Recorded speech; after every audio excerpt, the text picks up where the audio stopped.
Mari kita membuka Alkitab kita dari 2 Tesalonika pasal yang kedua. 2 Tesalonika pasal yang kedua, mulai ayat yang pertama. Berbicara tentang keadaan akhir zaman, kedurhakaan sebelum kedatangan Tuhan. Sebelum kedatangan Tuhan Yesus.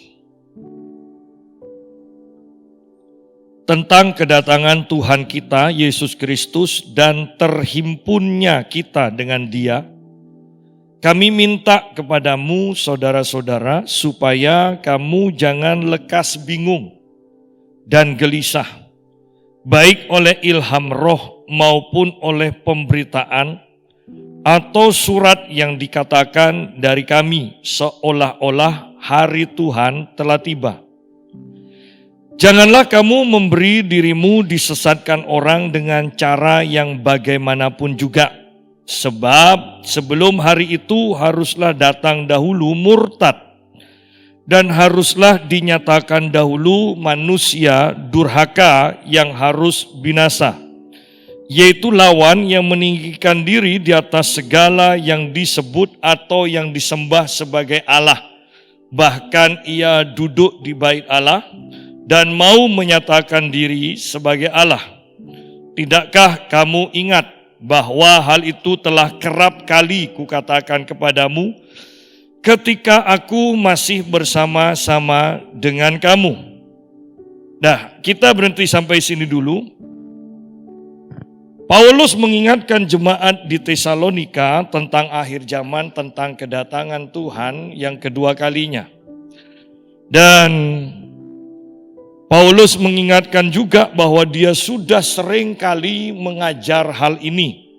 Ya, sudah sering kali mengajar. Ayat yang kelima mengatakan, tidakkah kamu ingat bahwa hal itu telah kerap kali kukatakan kepadamu ketika aku masih bersama-sama dengan kamu.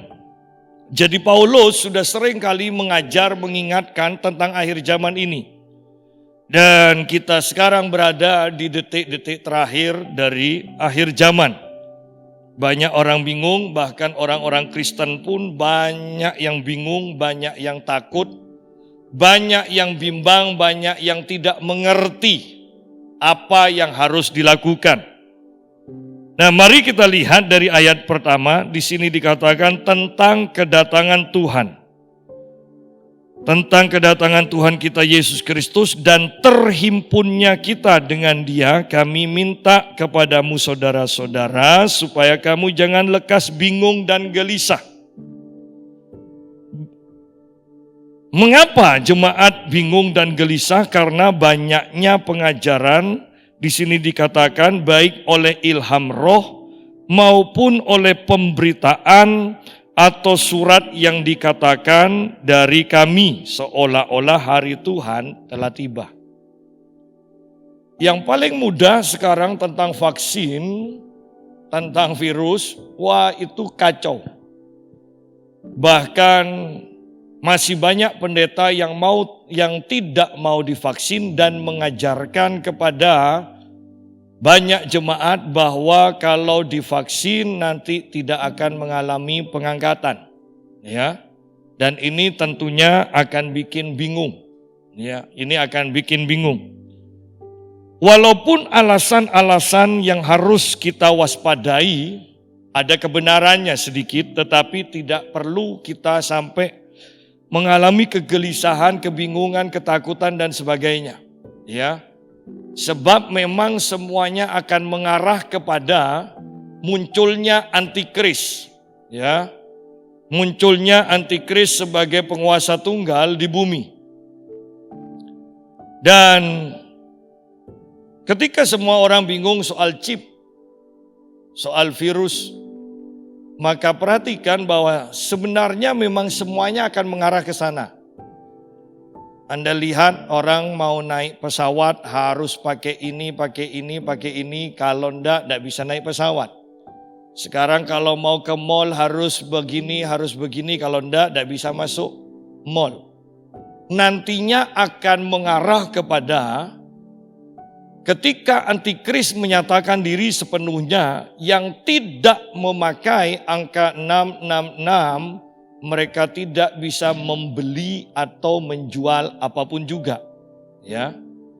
Tetapi itu tidak perlu dipikirkan sekarang, tidak perlu dibingungkan. Yang terpenting sekarang adalah hati kita dikuduskan dan semakin dikuduskan di dalam kebenaran firman Tuhan. Ada apa bingung dengan antikris, dengan sistem antikris, dengan pengangkatan, sedangkan kita ini masih suka gosip. Kita masih suka, orang-orang banyak yang suka selingkuh, hidup dalam perjinahan, korupsi. Ya. Tidak usah bingung dengan antikris. Antikris tidak datang, tidak menyatakan diri aja, kita tidak mungkin selamat. Ya kan? Kok bingung dengan antikris yang belum menyatakan dirinya secara pasti? Yang pasti, yang perlu kita perhatikan sekarang adalah kita itu menata hati dan pikiran sehingga sungguh-sungguh sesuai dan dikuasai oleh firman Tuhan. Itu sebenarnya yang terpenting yang harus kita perhatikan. Orang ke gereja aja masih bolong-bolong sudah bingung dengan antikris. Antikris tidak usah datang, Anda tidak akan selamat. Ya kan? Bahkan kita ini banyak yang suka dengan hal-hal yang bersifat roh, padahal daging kita masih kuat. Ya. Pastor Mutu mengatakan begini ketika dia mengajar tentang roh, jiwa, dan tubuh. Banyak orang bangga dengan mendengar suara Tuhan secara audible, dikatakan. Mereka tidak tahu bahwa ketika kita mendengar suara Tuhan hanya mengandalkan dan bangga dengan suara Tuhan secara audible kita dengar, itu berarti kita mendengar suara Tuhan dengan tubuh jasmani kita. Berarti daging kita masih kuat, dia katakan. Seharusnya kita mendengar suara Tuhan dengan hati kita. Karena Roh Kudus tinggal di dalam diri kita. Oleh karena itu kadang saya pun dulu merasa heran. Kok enak ya orang itu dengar suara Tuhan secara audible. Padahal saya seumur-umur mungkin hanya 1-2 kali saja mendengar suara Tuhan secara audible. Berarti kedagingan saya lagi kuat-kuatnya. Ya. Nah, berarti kalau sudah seperti itu kita itu dablek gitu loh. Ya. Tidak bisa mendengar suara Tuhan di dalam hati kita. Sehingga Tuhan harus berteriak kepada kita. Nah, di sini dikatakan tentang kedatangan Tuhan dan terhimpunnya kita dengan Dia. Dikatakan supaya kamu jangan lekas bingung dan gelisah baik oleh ilham roh. Banyak orang yang mengatakan dapat penglihatan, mendengar suara Tuhan dan segala macamnya. Sekarang kalau pengkhotbah diundang kemana-mana harus diberikan, dibumbui oleh kalimat ini. Nama pendetanya kemudian dalam kurung karunia nubuat, karunia penglihatan. Kalau tidak seperti itu tidak laku. Tetapi saya mau katakan begini. Seandainya setiap penglihatan, setiap nubuatan diminta pertanggungan jawab kalau itu tidak terjadi, saya yakin lebih dari 90% nubuatan tidak akan disampaikan lagi. Karena tidak ada pertanggungan jawab, maka mereka sedikit-sedikit mengatakan dapat penglihatan dari Tuhan, mendengar suara Tuhan, Tuhan didatangi oleh malaikat dan sebagainya dan sebagainya. Dan jemaat yang tidak mengerti apa-apa yang sudah terlatih dengan perdukunan di Indonesia dan di Asia, ya, sudah terlatih sebelum masuk Kristen. Mereka sudah biasa ke dukun. Sehingga ini juga sebelum pikiran dan hati mereka diperbarui oleh firman Tuhan, maka gaya hidup yang lama akan dibawa ke dalam gereja. Sidang jemaat, ini yang bahayanya. Dan hamba Tuhan yang tahu bahwa ini akan mendatangkan keuntungan, mendatangkan uang bagi dirinya, maka ada permintaan, kamu minta, aku jual, dikatakan. Sehingga gereja akan semakin kacau. Anda akan melihat banyak jemaat yang rebutan untuk menerima nubuatan penglihatan. Tetapi Anda juga akan melihat orang-orang yang rebutan seperti itu masih suka gosip, banyak masalah, hidup dalam sakit penyakit, hidup dalam hutang dan sebagainya dan sebagainya. Artinya mereka memang tidak bertumbuh. Tidak ada orang atau kekristenan yang akan bertumbuh kerohaniannya hanya mengandalkan penglihatan. Kita akan bertumbuh, akan berbuah ketika kita membiarkan Roh Kudus menghidupkan firman dan menjejalkan itu di dalam pikiran dan hati kita. Baru kita akan bertumbuh. Nah, pentingnya adalah ketika kita sedang masuk ke dalam akhir zaman, ingat, di akhir zaman manusia akan egois, akan mementingkan diri sendiri kebanyakan, sehingga kita tidak akan peduli orang lain punya masalah. Bahkan jangan-jangan nantinya pendeta pun tidak peduli dengan orang-orang yang mengalami masalah. Artinya bahwa dalam keadaan seperti itu, kita masing-masing harus punya pegangan. Artinya pegangan bahwa setiap kita harus punya firman. Sehingga tidak tergantung cari hamba Tuhan, tidak tergantung untuk mencari orang lain. Kita bisa hidup dengan firman yang sudah kita miliki. Ya. Itu makanya saya katakan, sebelum segalanya kacau, banyak-banyaklah beribadah, pelajarilah firman sungguh-sungguh. Ketika semuanya itu terjadi, maka kita sudah siap untuk menghadapinya. Ya. Jangan lekas bingung dan gelisah orang kalau hanya mengandalkan penglihatan. Suara roh, suara Tuhan. Akan bingung. Karena nanti hamba Tuhan yang satu katakan ini, hamba Tuhan yang lain katakan itu. Ya. Loh kok tidak sama? Kita akan bingung. Akan bingung. Oleh karena itu, kita harus kuat firman.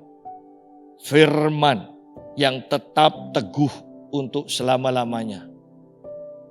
Firman yang adalah Yesus sendiri, yang tidak pernah berubah, dahulu, sekarang, dan sampai selama-lamanya. Ingat, tidak ada revisi untuk Alkitab.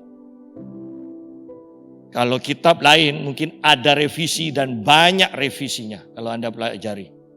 Kalau memang itu firman Tuhan, maka tidak perlu direvisi. Ya. Nah,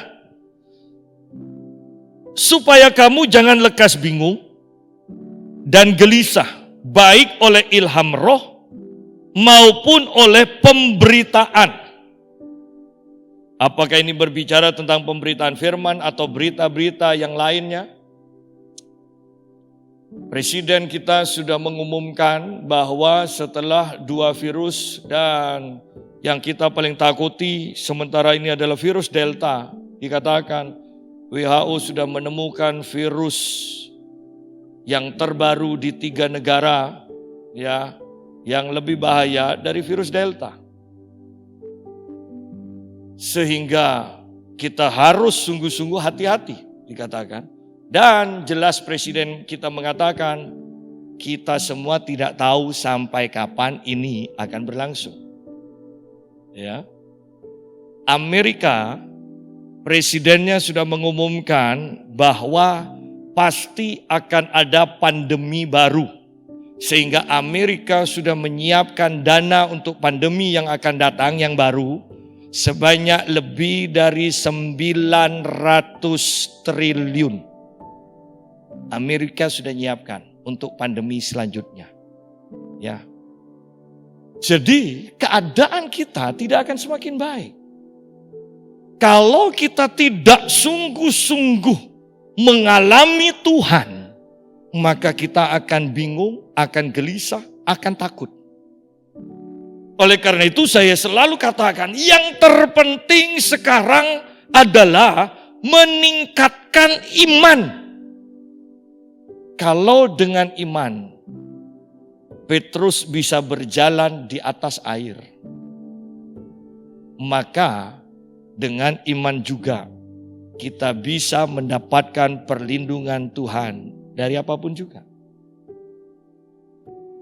Kalau dengan iman seorang anak kecil rela memberikan 5 roti dan 2 ikannya, dan itu bisa digandakan dengan iman, bisa digandakan mencukupi 5.000 orang laki-laki.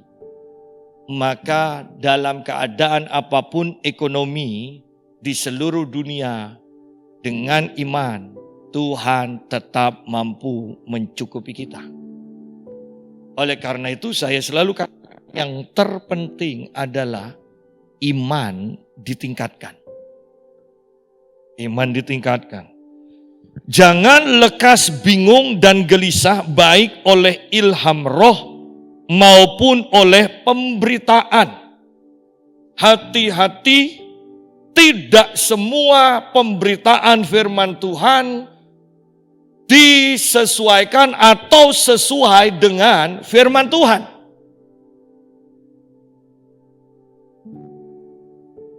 Atau surat yang dikatakan dari kami.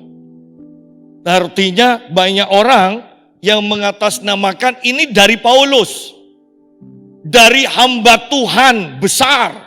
Dari hamba Tuhan yang bisa dipercaya. Kita semua akan sampai dalam waktu zaman di mana kita tidak bisa percaya lagi, mempercayai kepada pemberitaan firman menurut kata hamba Tuhan. Kita semua masing-masing harus sampai di dalam hubungan intim dengan Tuhan, di mana di akhir zaman kepekaan kita, ketajaman untuk membedakan yang benar dan yang salah, pengajaran yang murni dan pengajaran yang sesat, harus masing-masing kita memiliki.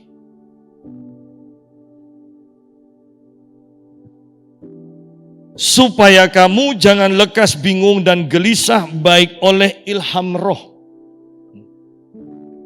Sekarang sudah September, ada seorang hamba Tuhan yang mengatakan di bulan Agustus dia dapat penglihatan dari surga dari Tuhan bahwa akan banyak mayat bergelimpangan dari Jakarta sampai Surabaya. Sekarang sudah September. Seandainya ada pertanggungan jawab, bukankah kalau sesuai dengan perjanjian lama, hamba Tuhan ini harus dirajam? Tetapi herannya sudah tahu hal itu sudah salah, tidak terjadi, bukan dari Tuhan. Masih aja banyak orang yang tanya, lalu kalau saya boleh katakan dengan istilah saya, setelah gagal, setelah batal penglihatannya, apalagi yang Tuhan tunjukkan? Kan repot kan kalau sudah seperti ini. Tetapi inilah ciri-ciri akhir zaman. Akan banyak orang, banyak hamba Tuhan yang mengatakan, aku dapat ilham. Aku dapat ilham. Banyak penipuan demi penipuan. Ada seorang hamba Tuhan yang membuat YouTube pelepasan di restoran-restoran segala macam. Yang saya herankan adalah, kalau itu memang dadakan dipimpin Tuhan, kenapa filmnya begitu jelas? Tidak ada getaran, tidak ada bingung sama sekali. Jelas. Ya, yang biasa pakai HP, kan tidak mungkin kan makan bawa film kan? Pasti itu dari HP. Kalau dari HP kok tidak ada goyang sama sekali. Artinya bahwa sekarang ini Banyak penipuan demi penipuan, sehingga ayo kita ini harus fokus sendiri pada Tuhan, pelajari firman Tuhan, betah di satu gereja yang sudah engkau percaya. Jangan suka keliling-keliling. Jangan, ini bukan waktunya lagi. Ya. Anda bisa bayangkan kalau tanaman seminggu ditanam kemudian dicabut pindah tempat lain. Cabut lagi seminggu pindah tempat lain. Sehebat-hebatnya pupuknya pasti mati juga. Dan ini yang akan dan sedang terjadi di akhir zaman ini. Ya. Ini yang sedang terjadi dan akan terus terjadi. Supaya kamu jangan lekas bingung dan gelisah. Baik oleh ilham roh maupun oleh pemberitaan atau surat yang dikatakan dari kami, seolah-olah hari Tuhan telah tiba. Bahkan kalau mau jujur, Anda boleh perhatikan banyak hamba Tuhan yang mengajarkan soal akhir zaman, tetapi hidupnya masih bermewah-mewah. Kalau mereka memang percaya ini sudah akhir dari akhir zaman, bukankah hidup mereka tidak cinta uang? Bukankah mereka tidak perlu bermewah-mewah? Sehingga ketika saya berbicara dengan seseorang, saya mau katakan, hanya orang yang bodoh yang mengetahui bahwa mereka itu hidupnya tidak benar sesuai dengan firman Tuhan, tetapi masih mengikuti hamba Tuhan tersebut. Saya selalu katakan, ketika mereka beribadah di satu tempat, dan mereka katakan, wah pendeta saya begini. Dan saya dengan intinya saya katakan, loh kalau memang tidak cocok pindah gereja aja. Daripada kamu ibadah di sana, kamu jelek-jelekkan hamba Tuhannya tidak cocok, pindah aja. Ya. Walaupun pasti nanti orang ini akan pindah terus. Ya. Saya yakin ditempatkan di surga pun dia tidak akan betah. Ya.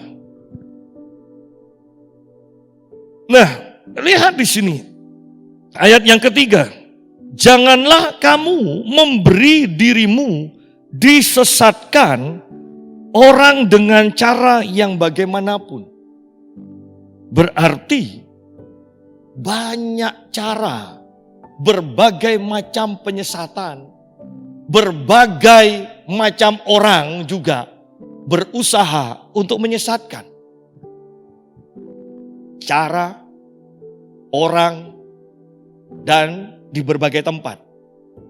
Kalau kita memang tidak mantap firman-Nya di dalam hati kita masing-masing, hanya masalah waktu, pasti kita akan disesatkan. Oh enggak Pak, saya enggak mungkin. Iya, tetapi saya mau katakan, pada waktu hatimu kecewa tentang satu hal, dan ada pengajaran yang mendukung kekecewaanmu, engkau pasti akan disesatkan. Oleh karena itu kembali saya katakan bahwa kita ini sungguh-sungguh harus mempersiapkan hati dan pikiran kita sesuai dengan firman Tuhan yang kita pelajari, kita renungkan secara pribadi. Janganlah kamu memberi dirimu disesatkan orang dengan cara yang bagaimanapun juga. Kalau sudah tahu orang itu tidak benar, jangan dekat-dekat. Perhatikan ayat ini yang mengatakan bahwa diri kita sendiri yang memberi diri untuk disesatkan. Kalau kita tidak bersedia, kita sudah tahu tidak benar, jangan masuk ke dalam kumpulan itu. Karena ketika kita masuk, maka hanya masalah waktu kita akan disesatkan. Janganlah kamu memberi dirimu disesatkan orang. Itu sukarela berarti.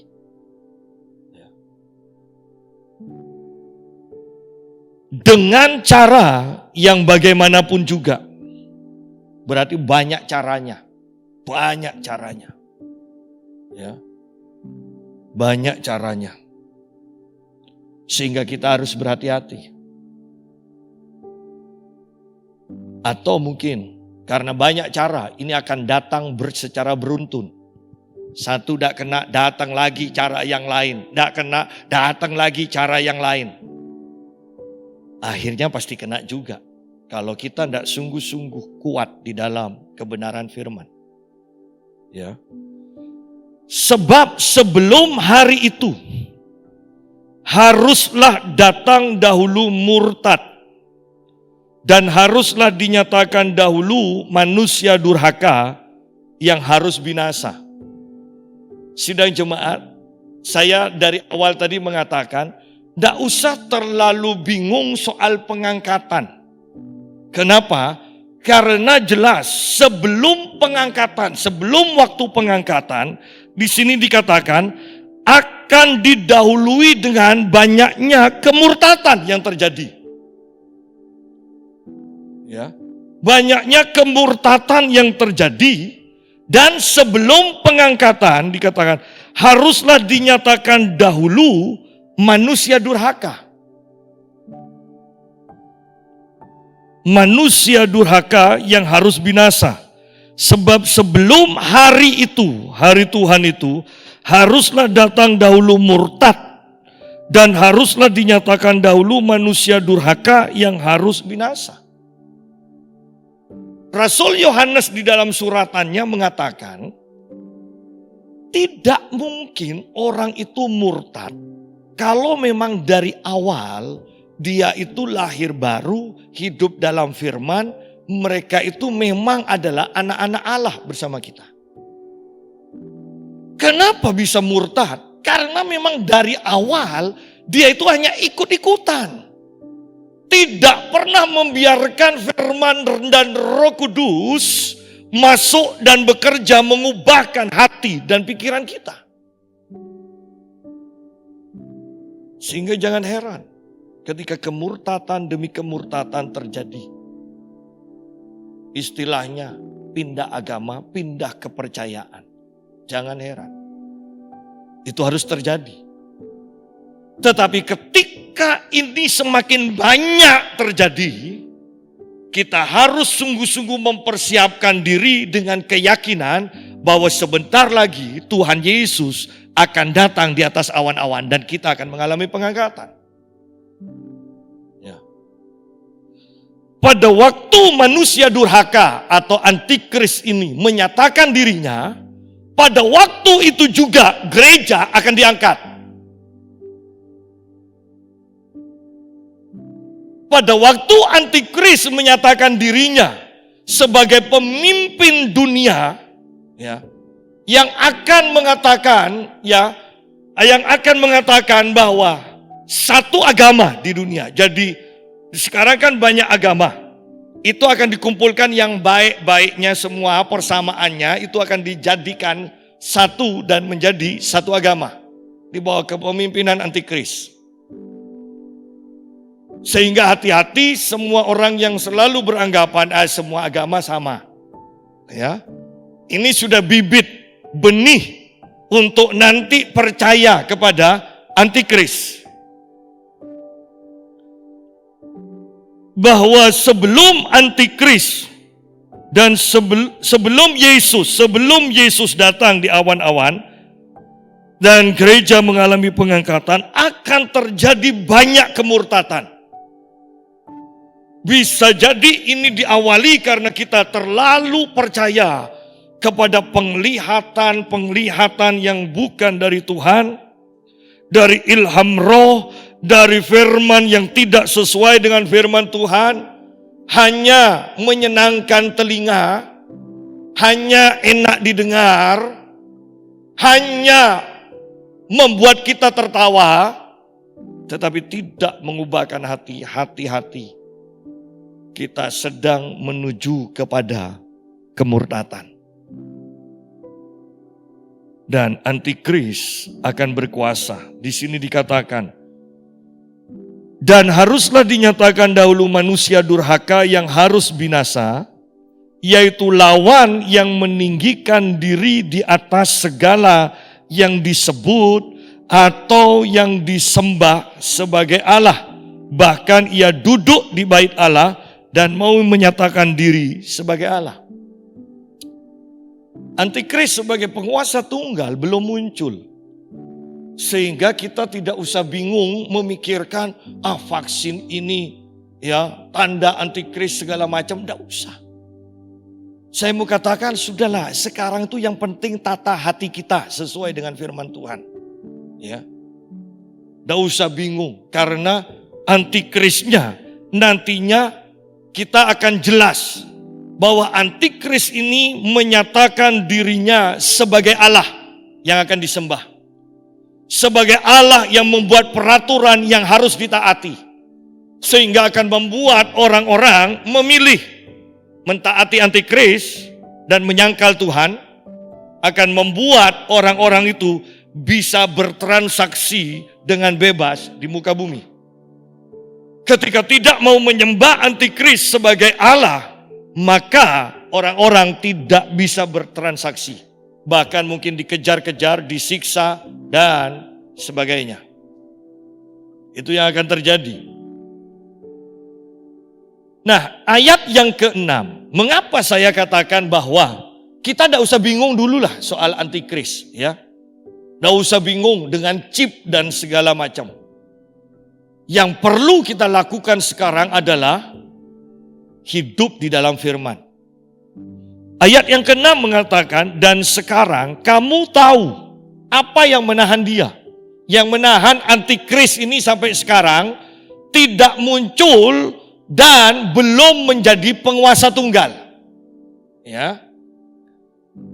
Mungkin masih kuliah. Bisa jadi loh, masih kuliah bisa jadi. Ya. Dan sekarang kamu tahu apa yang menahan dia. Sehingga ia baru akan menyatakan diri pada waktu yang telah ditentukan baginya. Karena secara rahasia kedurhakaan telah mulai bekerja. Ya, sistem antikris itu sudah mulai bekerja. Roh kedurhakaan, kemurtatan itu sudah mulai bekerja. Nanti akan mengerucut kepada antikris sebagai penguasa tunggal.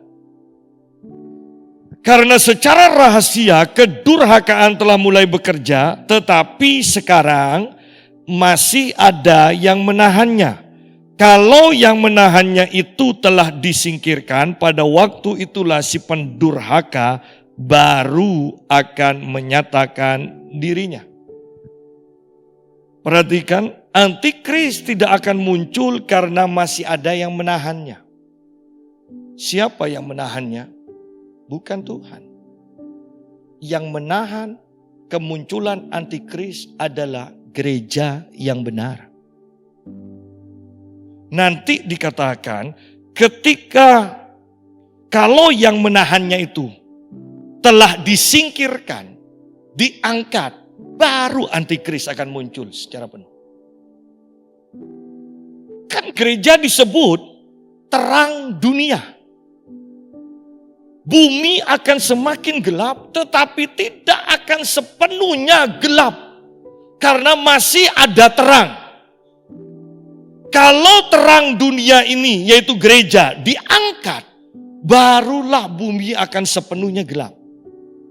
Gereja adalah garam yang mengawetkan supaya sesuatu itu tidak rusak.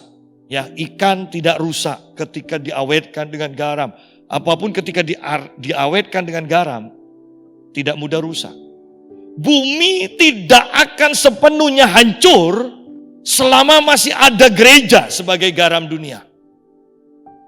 Tetapi ketika garam ini diangkat, maka sepenuhnya bumi akan mengalami kehancuran.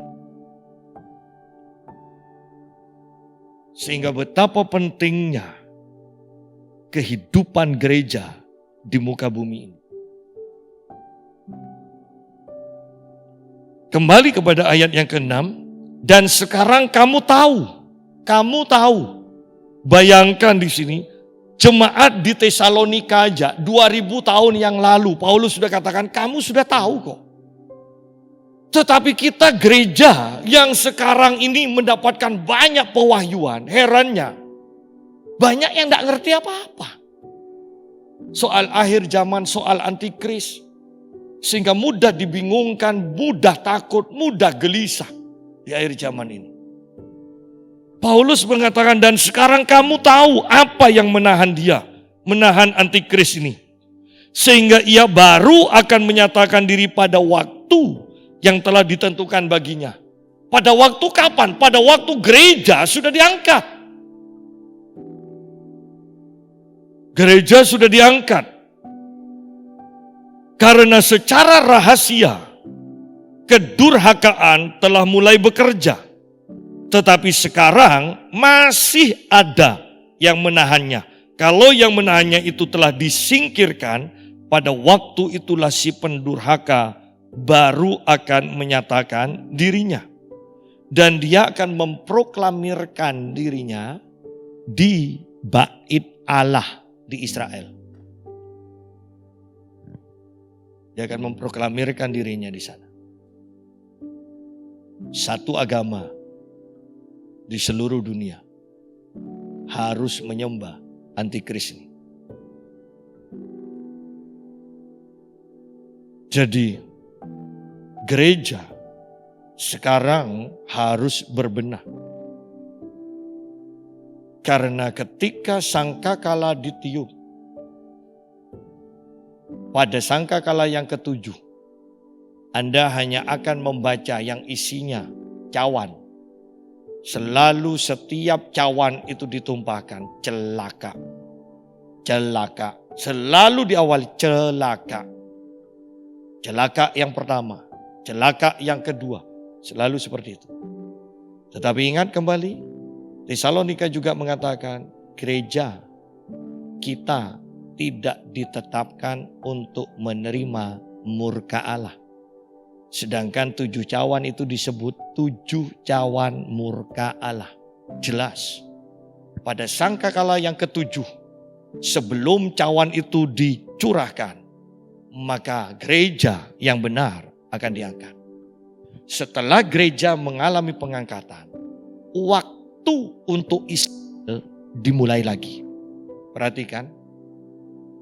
Bahwa karena Israel sebagai umat pilihan Allah tidak mau percaya kepada Tuhan Yesus, maka waktu untuk Israel sementara berhenti, mulai masuk kepada waktunya gereja.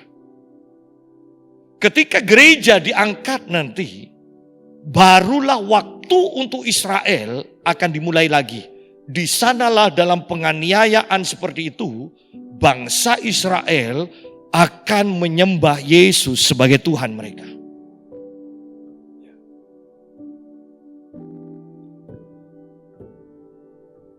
Ayat 8, pada waktu itulah si pendurhaka baru akan menyatakan dirinya. Tetapi Tuhan Yesus akan membunuhnya dengan nafas mulutnya dan akan memusnahkannya kalau Tuhan Yesus datang kembali.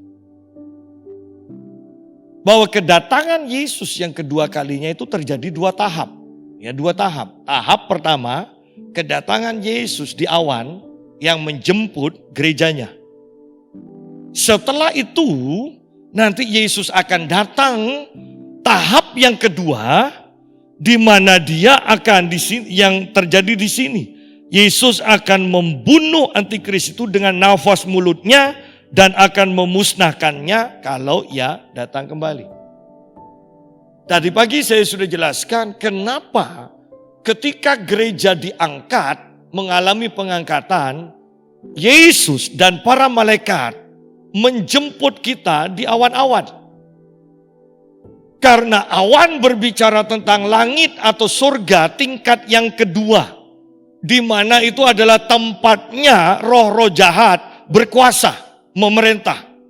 Kita ini tinggal di atmosfer atau surga tingkat pertama. Allah dan para malaikatnya tinggal di surga tingkat yang ketiga. Seperti Paulus katakan di dalam kitab Korintus, 14 tahun yang lalu aku mengenal seseorang. Dia tidak menyebut dirinya sendiri, padahal itu adalah dirinya. Dia tidak menyombongkan diri. Dia katakan, aku kenal seseorang yang tiba-tiba diangkat ke surga tingkat yang ketiga. Itu adalah dirinya sendiri. Ya. Kalau Yesus tidak turun di awan-awan, maka ketika kita mengalami pengangkatan, kita tidak akan pernah sampai ke surga tingkat yang ketiga. Karena pasti roh jahat itu akan menghalangi kita di surga tingkat kedua ini, supaya kita tidak sampai ke tingkat yang ketiga. Oleh karena itu Yesus dan para malaikatnya harus turun, mempersiapkan jalan bagi kita sampai ke surga tingkat yang ketiga. Jadi kalau kita perhatikan, untuk apa gelisah? Untuk apa takut? Karena akhirnya kan sudah jelas. Tuhan Yesus akan membunuh antikris dengan nafas mulutnya dan akan memusnahkannya kalau Yesus datang kembali. Akhirnya itu sudah jelas. Antikris akan dibunuh, antikris akan dimusnahkan. Sudah jelas. Ya. Hanya orang yang tidak mengerti dan hidup di dalam firman Tuhan saja yang akan selalu takut, gelisah. Padahal akhirnya sudah jelas.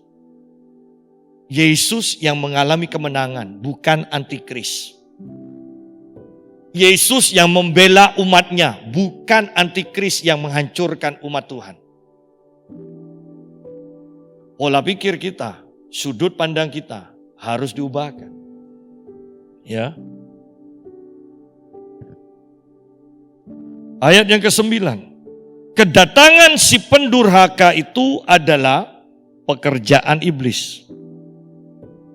Dan akan disertai rupa-rupa perbuatan ajaib, tanda-tanda, dan mujizat-mujizat palsu. Tujuannya dengan rupa-rupa tipu daya jahat terhadap orang-orang yang harus binasa.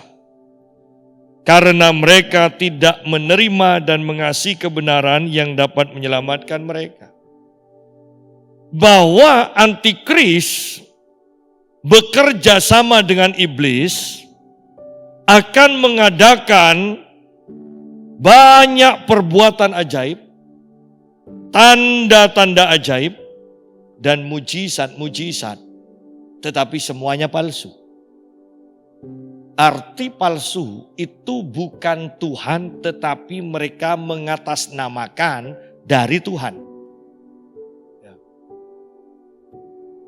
Banyak. Nah, tujuannya apa? Untuk menyesatkan. Ingat, kalau ada perbuatan atau mujizat-mujizat ini, perbuatan ajaib, tanda ajaib, mujizat-mujizat yang palsu, bukan berarti kita harus membuang dan tidak mempercayai mujizat yang asli dari Tuhan. Yang dibutuhkan adalah kepekaan, ketajaman kita untuk membedakan ini sungguh-sungguh dari Tuhan atau bukan. Ya. Oleh karena itu, di dalam 1 Tesalonika pasal terakhir, di ayat di sebelahnya, dikatakan ayat 21 itu dikatakan, ujilah segala sesuatu dan peganglah yang baik.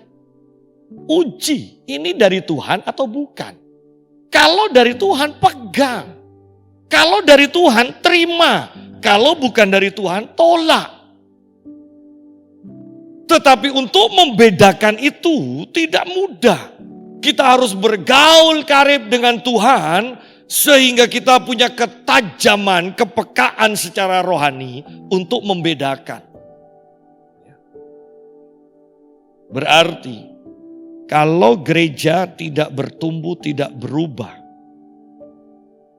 saya percaya akan banyak sekali yang pada akhirnya disesatkan dan murtad. Ayat yang ke-10. Dengan rupa-rupa tipu daya jahat, mereka bisa dengan perbuatan ajaib, dengan mujizat, bahkan kalau perlu, tipuan demi tipuan akan dipakai. Yang penting sesat. Ya. Yang penting orang yang mendengarnya, orang yang mau disesatkan, sesat. Gitu aja. Ya, mereka akan menghalalkan segala cara untuk menyesatkan. Kalau tidak bisa dengan ancaman, mereka mungkin akan memberi uang untuk kita jangkal iman. Banyak hal, banyak cara yang mereka akan lakukan. Yang penting umat pilihan Allah sesat, gitu aja. Ya. Ada yang pakai ajaran-ajaran mempengaruhi. Ada yang pakai kekayaan, ada yang pakai pasangan-pasangan hidup kan. Yang penting sesat, itu aja. Karena ini akan terjadi sebelum kedatangan Tuhan Yesus. Penyesatan, pendurhakaan. Dengan rupa-rupa tipu daya jahat terhadap orang-orang yang harus binasa. Ternyata ada orang-orang yang memang harus binasa. Ada orang-orang yang mengaku Kristen tetapi memang harus binasa. Apakah Tuhan tidak adil? Oh, bukan seperti itu. Coba lihat. Kenapa mereka harus binasa? Karena mereka tidak menerima dan mengasihi kebenaran yang dapat menyelamatkan mereka. Dari awal mereka selalu nolak. Firman disampaikan. Mereka nolak. Firman tentang doa ditolak. Firman soal perpuluhan ditolak. Firman soal pengampunan ditolak. Firman soal 5 jawatan ditolak. Semuanya ditolak. Mereka terlalu pandai. Bahkan kalau saya mau katakan mereka terlalu pandai untuk menolak. Mereka punya alasan-alasan yang masuk akal, tanda kutip. Yang masuk akal untuk menolak firman Tuhan. Kalau mereka di sini dikatakan tidak menerima kebenaran, artinya menolak, apalagi untuk mengasihi kebenaran. Untuk nerima aja tidak mau, apalagi untuk mengasihi. Padahal target Tuhan bukan hanya sekedar menerima, tetapi mengasihi kebenaran itu. Mengasihi firman itu. Ya. Jadi, kemurtatan, kedurhakaan, itu bukan terjadi tiba-tiba. Itu dimulai dari kebiasaan kita untuk tidak mau menerima atau menolak firman Tuhan terus-menerus. Tetapi bagi orang yang sudah dari awal kekristenannya haus akan firman, selalu menerima firman, menerima sampai dalam taraf mengasihi. Tidak bisa hidup tanpa firman. Kalau orang itu dari awal sudah menerima firman dan sampai dalam taraf mengasihi firman kebenaran, maka orang itu tidak akan pernah bisa disesatkan. Berarti, apakah kita akan durhaka atau tidak, sesat atau tidak? Pilihannya adalah kita yang menentukan dari awal perjalanan iman kita.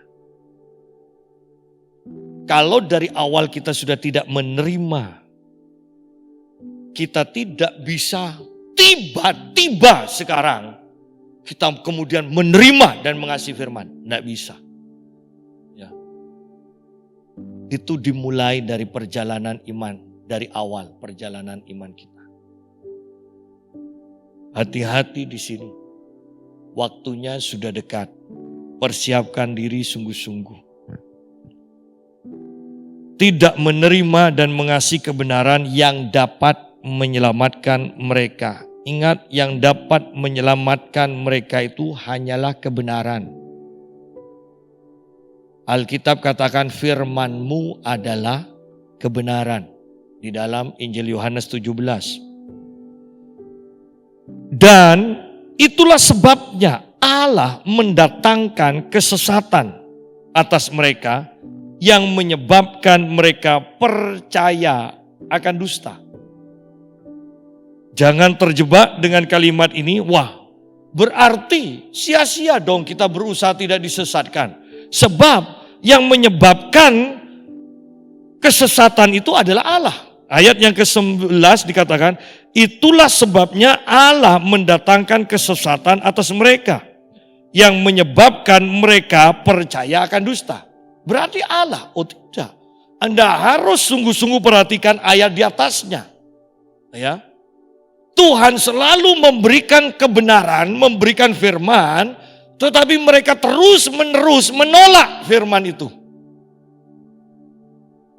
Kalau Anda baca soal Musa dan Firaun di dalam kitab Keluaran, awalnya Firaun mengeraskan hatinya untuk menahan umat Tuhan supaya tidak keluar dari Mesir. Tuhan berfirman tetapi Firaun mengeraskan hatinya untuk menolak. Dan pada akhirnya kita membaca Allah mengeraskan hati Firaun. Sama dengan ini. Bahwa kita yang menolak terus-menerus untuk menerima kebenaran firman. Sehingga pada akhirnya Allah menguatkan keinginan kita untuk menolak firman. Sudah percuma itu loh. Ya. Itu maksudnya. Karena mereka tidak menerima dan mengasihi kebenaran yang dapat menyelamatkan mereka. Dan itulah sebabnya Allah mendatangkan kesesatan atas mereka. Yang menyebabkan mereka percaya akan dusta. Kalau umat Tuhan tidak mau menerima percaya pada kebenaran, pada akhirnya hanya ada dua pilihan. Percaya pada kebenaran atau disesatkan. Ya. Hanya itu saja. Karena sebenarnya tanpa firman dan kuasa Roh Kudus, hampir semua manusia membutuhkan pembenaran dari orang-orang di sekelilingnya. Walaupun itu salah. Coba lihat. Orang yang melakukan kesalahan seringkali cari teman yang bisa menyetujui bahwa dirinya itu benar. Ketika ada orang yang mengatakan kamu salah, maka orang itu akan meninggalkan orang yang menegurnya. Cari orang lain lagi. Diceritakan ini loh aku ngalami ini. Kalau orang itu mengatakan kamu memang salah. Maka orang yang cari pembenaran akan cari yang lain lagi. Sampai dia mengatakan kamu sih sebetulnya benar. Kenapa bisa disalahkan? Nah ini baru cocok. Jalannya seperti itu. Ketika kita tidak mempercayai, tidak menerima kebenaran demi kebenaran yang disampaikan, terus menerus tidak menerima, pada akhirnya kita akan percaya kepada dusta.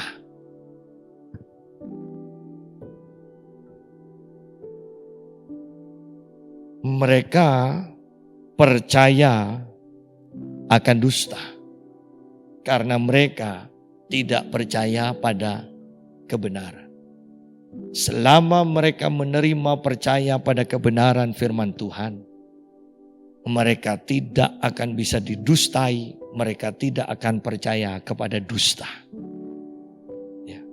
Jadi betapa pentingnya waktu kita sekarang ini untuk hidup di dalam firman. Karena kedepannya penyesatan, kedurhakaan, kemurtatan akan semakin banyak terjadi. Ya. Dan itulah sebabnya ayat 11, Allah mendatangkan kesesatan atas mereka yang menyebabkan mereka percaya akan dusta, supaya dihukum semua orang yang tidak percaya akan kebenaran dan yang suka kejahatan.